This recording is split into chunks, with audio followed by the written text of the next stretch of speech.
Naglabas na ng pahayag ang biktima ng pananaksak sa loob ng Malacanang na ngayon ay nagpapagaling sa ospital. Ayon sa kanyang salaysay, nasa impluwensya umano ng iligal na pulveron si Kuting Jr. nang mangyari ang insidente. Aniya bigla na lamang siyang sinugod at sinaktan ng Pangulo sa gitna ng isang mainit na diskusyon sa loob ng palasyo. Patuloy na lumalakas ang panawagan ng publiko para sa mas malalim na imbestigasyon hinggil sa insidente. Ilang mambabatas at civic groups ang nananawagan sa Korte Suprema na aksyonan agad ang mga aligasyong ito. Kung totoo ang paratang na ito, hindi dapat baliwalain. Dapat pairalin ang batas kahit sino pa man ang sangkot. Ani ng isang senator. Sa kasalukuyan, tikom pa rin ang bibig ng Malacanang ukol sa isyong ito habang hinihintay ng bayan ang sagot ni Kuting. Lalong umiinit ang sitwasyon matapos i-anunsyo ng Korte Suprema na magpapatawag ito ng special hearing upang talakayin ang mga bagong ebidensya. Tanong ng marami, ito na ba ang magiging hudyat sa pagbagsak ng kasalukuyang administrasyon? At yun nga ang balitang ating pagkakatutukan. Ngunit bago ang lahat, siguraduhin mag-subscribe at ihit ang notification bell para sa patuloy na pagtutok sa mga suyap ng bagong balita sa tunay na boses ng masa.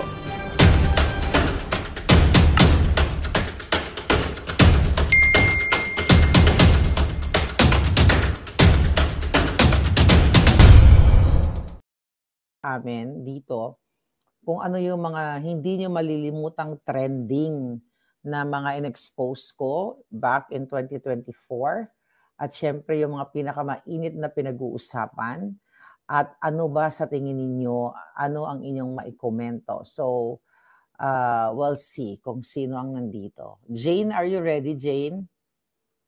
Okay, si Jane yung nangunguna. Nakikita ko yung alindog ni Jane. At yeah, okay. Papasokan ka na, Jane, ha? Okay, mga palangga. Jane, alright. Hello.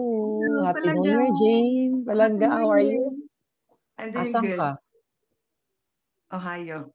Ohio. Naku, anong oras na dyan sa Ohio? 9:35. Ano ba kayo? 9:35. 10:35. 10:35. Yep. Kumusta ka naman, Jane? Kumusta ang New Year natin? Mamaya magluluto ka ba? Pupunta akong Tiffin. Magsi-celebrate kami sa sister-in-law ko.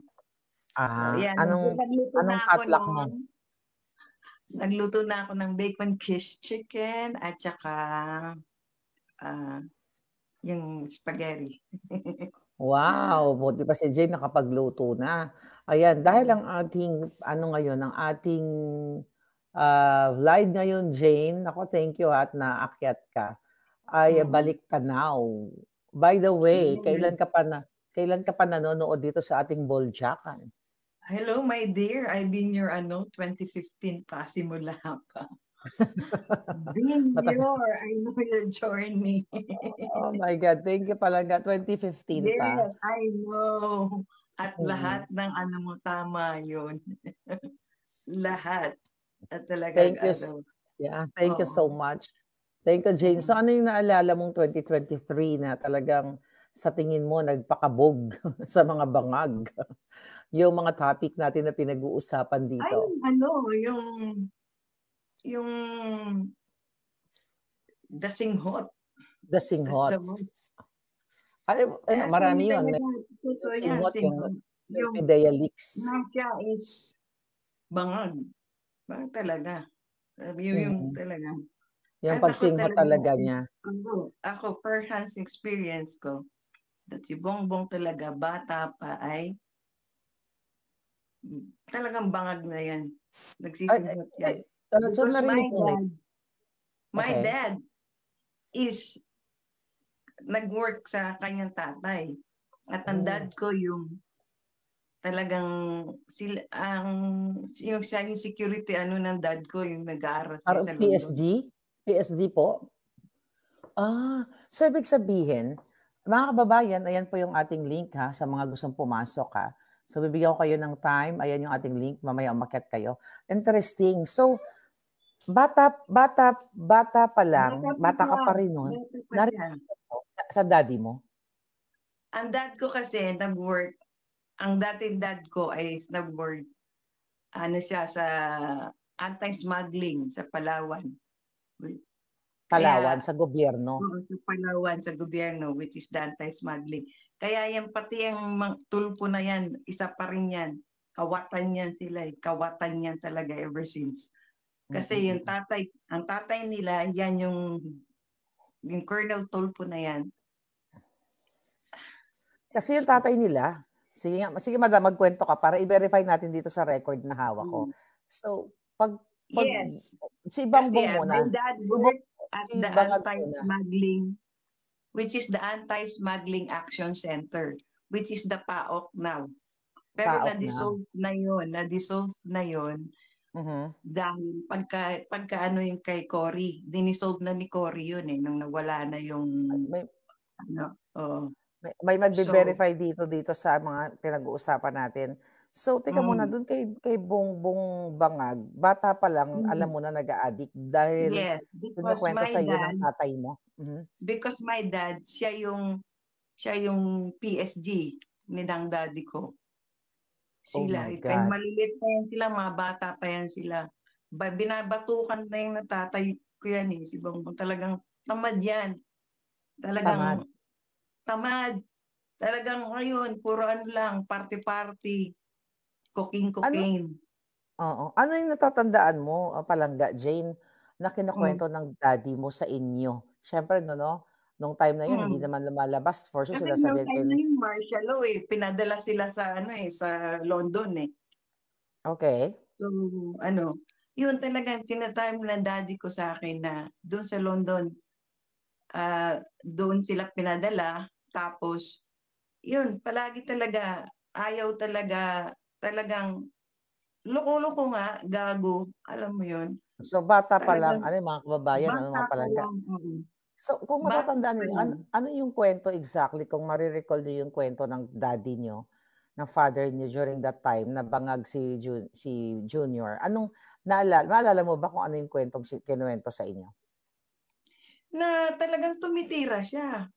Pumupunta siya doon tapos yan yung, naalala mo yung, sino ba to yung Rolling Stone? Rolling Stone? Yun yung Yung band. di ba may na sinabi niya meron siyang from, yung, di ba yun na sinasabi na, a very, from the Philippines.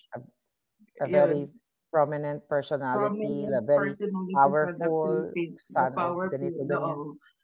Ayun, yun, mga barkada niya yan, talagang nag-ano yan siya. So, mga ilang taon ka noon, madam, nung time na kinukwento ng father mo? Anong taon na ako? Kasi, that was, kasi yung time na noon, kasi 80s? Kasi kwento niya, nung bumalik na lang siya, kasi nawala kasi ang dad ko from 19, teka lang, anong year ba ako nung, kasi grade 5 ko yung last, grade 5 kasi ako nung last na nawala yung whereabouts ng dad ko kasi yun yung pinadala ni President yung dad ko na Pinadala po saan? Sa London? May mission siya. May mission? Kasi, may mission. Na nawala yun, na whereabouts, wala kami. Ilang months nawala yung tatay niyo? From, ano ba yan, grade 4. So siguro, grade 4 ako. From grade 4 hanggang nag-high school ako nawala yun, na whereabouts. Kasi, pero yung daddy ko is, yun nga, yung sa anti-smuggling siya sa So, Palawan. nawala yung tatay niyo? Paanong nawala? May mission? Hindi kumontak sa inyo? Wala kaming whereabouts. Balita? Nagtatanong kami yan sa opisina nga ng sa office ng anti-smuggling. Nag-write pa yung mami ko kay Enrile. Kasi during that time, si Enrile yung sa Department of, sa defense, di ba? Sa Defense. defense siya. Ayan. Tapos nagsulat din yung mami ko sa Human Settlement, pati sa Department of Justice. Sumulat ang mami ko. Tinatanong no whereabouts of my dad. Sabi nila wala daw silang alam. Pero Okay. yun. So, nakabalik po ba yung tatay nyo?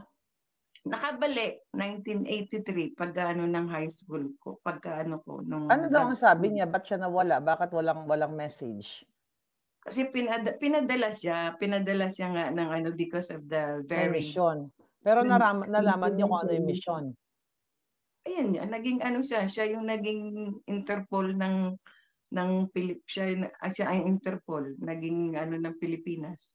Interpol siya to ano the yung ano ng drug sa cartel.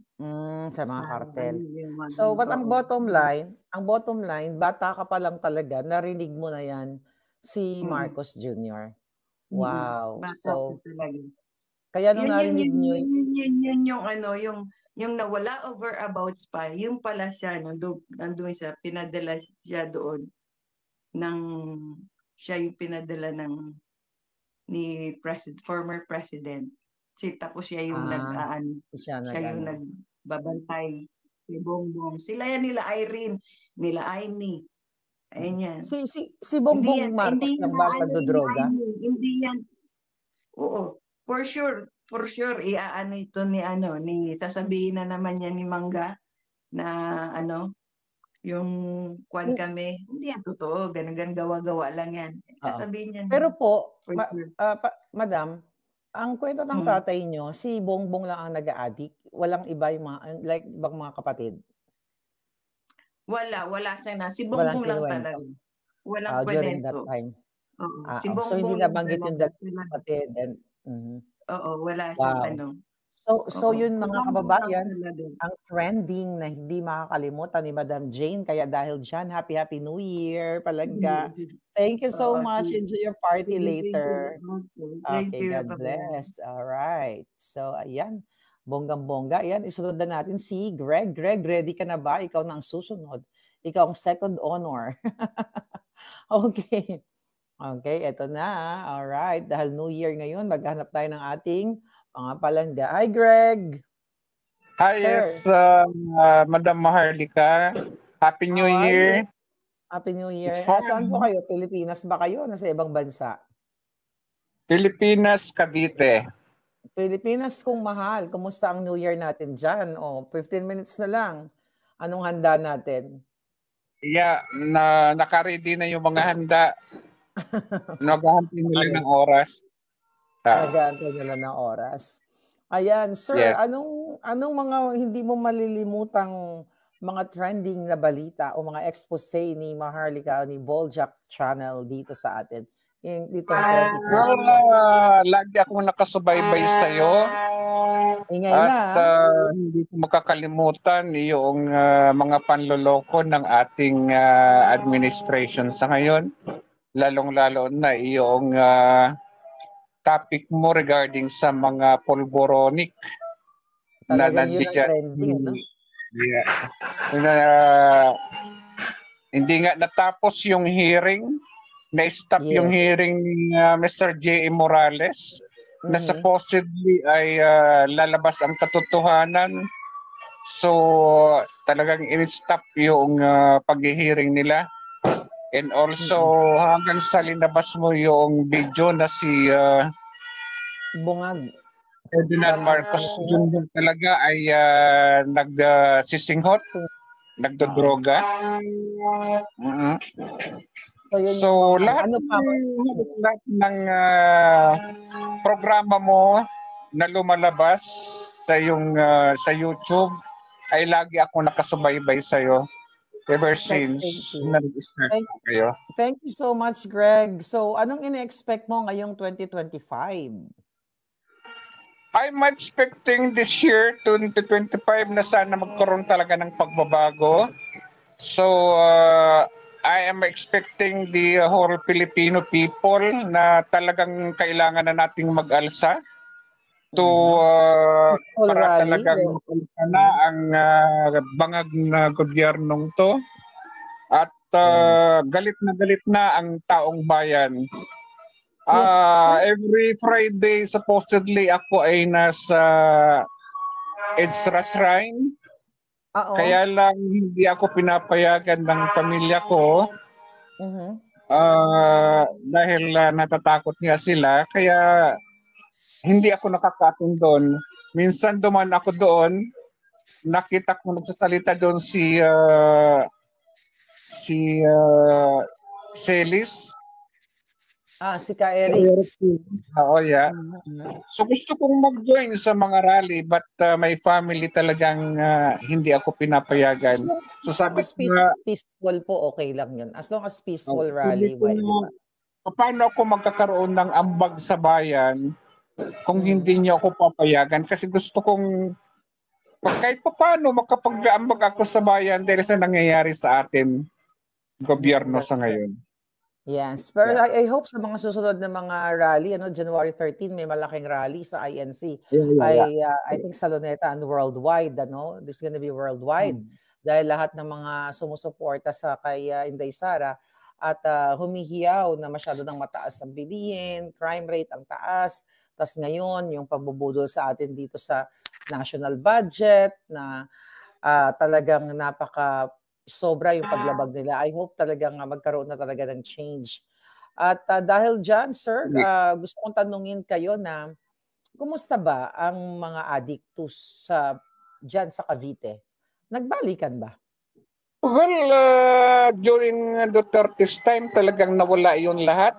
Talagang nagtago sila mula noong pumasok ang Duterte. While at this time, na napalitan na si President Duterte, so nagbalikan na naman pati yung mga nagtitinda-tinda ng mga tingi-tingi. So, yan na naman. Wow. Grabe talaga. Yeah. So grabe, pareho kayo ni Miss Jane. Ang hindi makakalimutang trending noong 2025 ay ang pulburon. Kaya thank you so much, sir. At I hope sa next rally, whether sa EDSA, sa Luneta, o kung saan man, sana maging part kayo ng history dahil who knows, baka may bago na po kayong presidente dyan sa Pilipinas sa darating na 2025. Correct. Dahil Yan ang hinahangad namin na sana makaupo na si Sara. Gusto ko kayong pasalamatan sa pag-support at kasama sa Boses ng Bayan. Thank you po. God bless you and Thank you very much, Madam Marlica, and Happy New Year. Bye-bye. Bye. Okay. Ayan, sa lahat po ng mga papasok, ayan, sa mga gustong pumasok sa aking mansion. Ayan, alright, tatanggalin ko na yung mga tapos na, alright? So sa lahat ng mga gustong pumasok sa aking mansion, pumasok lang kayo at mag-uusap tayo ng bonggang-bongga. Okay. Okay. So ito si Maharlika. Nako, ano ka to? Kambal ko kaya ito. Maharlika, are you there? Can you show your face to... Ayan. Maharlika, are you ready? Maharlika the second. Okay. Si Maharlika. Hello, Madam Maharlika. Hello po. Hello, tita. Kamusta kayo? Hello? Hello, tita. Hello, madam. How are you? Narinig niyo po ba ako? Ako ba kinakausap mo, Maharlika? Yes po. Nakapasok po kayo. Oh, okay. Actually, si Ate Belen. Belen Trust. Ay, Tita Belen! Oh my goodness! Ikaw pala yan! Pasensya ka na sa itsura ko. Nasa okay kwarto lang. ako. Kagigising ko lang. Anyway. Yeah. Yes, Tita. Kumusta ka nung hindi mo makakalimutang trending na balita noong 2024? Ay, nako. Siyempre, walang iba kundi si Bangag. Ay, nako. At saka, ang alam sa aking opinion lang ha, ang may problema talaga, si Bangag walang laman ng utak niya ni. Ang nagpapalakad siyang si Lisa at saka si Tamba. Yung partner yung dalawa na yan sa kawalang hiyaan. Kaya kaganyan ang bayan natin. Dahil nilalagyan lang nila, katulad ng sabi mo, nilalagyan niya lang nila ng, ng sinisinghot. Oo. Sweet pa nga. Sinisinghot. Naku, nagkamali tayo. Napakabobo pala I know, talaga no? ng Grabe ang campaign ano na natin yan. dito sa California, tita, no? Grabe. Oo, sobra ang kabobohan. Nung time ng tatay niya, nag-rally ako against. Kasi sa PCC ako ngayon PUP na. Kaya kasama ko noon sina Portia Ilagan, yung mga old-timers na makabayan noon. Sila Sila Elizabeth Oropesa? Ay, hindi ko siya nakasama. Kasi nag-aaral nga ako. Pasingit-singit lang yung pagrarally ko. Tapos sinusundo ako ng nanay ko sa eskwela pag kami malaking rally. Kasi nga yung katulad ng may bombahan sa Plaza Miranda. Plaza Miranda. Anyway, ang si Lisa Satanas at si Tamba. Alam mo, ito, personal opinion ko lang ito. Yes kasi po. inoobserbahan ko si Tamba. I think si Tamba, no offense sa mga autistic people, but there is there is a highly functioning autistic person na almost like as normal as us. Pero makikita mo, wala silang empathy. Parang sinasabi mo ba, tita, mentally challenged si Tamba? Yes. Oo. Talaga. Tapos, yung makikita mo sa hitsura niya, sa pagtatawa niya. Remember when nag-AAA siya? Doon sa at saka yung pag nagsasalita siya nung nag-speech siya sa HOR, sa House of Representatives. Makikita mo yung mga walang arte empathy, niya. hindi mo ma-feel. Walang connect sa tao. Walang expression of feelings na talagang may sincerity o some type of of feelings. Tapos yung old video niya na nagpapasalamat supposedly siya sa mga Duterte, na President Duterte when he was a mayor. He's the first one who came and helped yung mga taga-Tacloban during Yolanda time, I think. Yes. Pero makikita mo, tapos tumawa siya in the middle of it. Makikita mo. Para siyang si Noynoy ba? Parang gano'n a nung time na normal yun. person don't do that. Di ba? That's true. No normal person do that. So, yung challenge natin sa kanila, pulburon test at saka mental. Oo. Yeah. Talaga. Dapat talaga. At saka, ngayon lang ako na-surprise kasi nung panahon namin, matatapang talaga ang mga Pilipino. Talagang matatapang pag something we see different na hindi injustice, corruption, a lot lahat. of injustice na it doesn't appear to help the Filipino people. Nandoon na agad sakali kami. Ngayon po ngayon, my goodness, ikaw nakikiusap ka na sa mga tao, yung mga ibang vloggers and other people na are seeing the government, the corruptions in the government, nananawagan na, and still the people wala silang care.